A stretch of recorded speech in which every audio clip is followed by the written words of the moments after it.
एक के बाद एक 3 धमाकों से दिल्ली मुंबई आज गुस्से में है।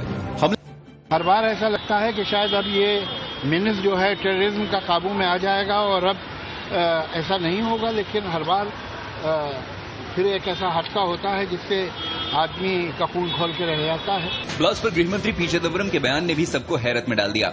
चिदम्बरम ने कहा कि देश के सारे शहर असुरक्षित हैं। मुंबई धमाकों के बाद दिल्ली में गृह मंत्रालय की हाई लेवल मीटिंग के बाद गृहमंत्री ने बयान दिया था। चिदम्बरम ने देश की मुसीबतों के लिए पाकिस्तान पर भी निशाना साधा था। ये एक लोकल बनाया हुआ हाई एक्सप्लोसिव उन्होंने यूज किया हो, जिसको डेटोनेटर के जरिए उन्होंने टाइमर लगा के इसको जो है विस्फोट किया हो, और इसीलिए मुझे लगता है कि ये जो पूरा का पूरा जो कार्य किया गया है ये हमारे सरकार की और हमारे गृह मंत्रालय की उपलब्धि है। Very sad and our thoughts and prayers are with the people that have been affected.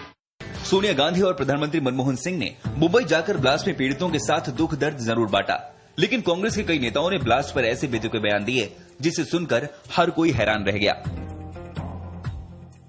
Congress के युवराज राहुल गांधी ने कह दिया कि देश में 100% हमलों को रोकने की गारंटी कोई नहीं दे सकता, तो कांग्रेस प्रवक्ता दिग्विजय सिंह राहुल से भी एक कदम आगे निकल गए। दिग्गी रही केंद्र में गृह राज्य मंत्री रहे श्री प्रकाश जायसवाल बयानबाजी में सबसे आगे निकल गए। जायसवाल ने कहा कि इतने लंबे अरसे बाद ब्लास्ट होना सरकार की उपलब्धि है।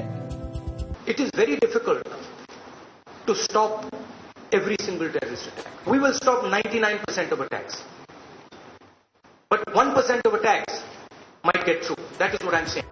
You feel that the US has stopped all terrorist attacks in Afghanistan and in Iraq, where there are attacks every single day on them, not in US but on them.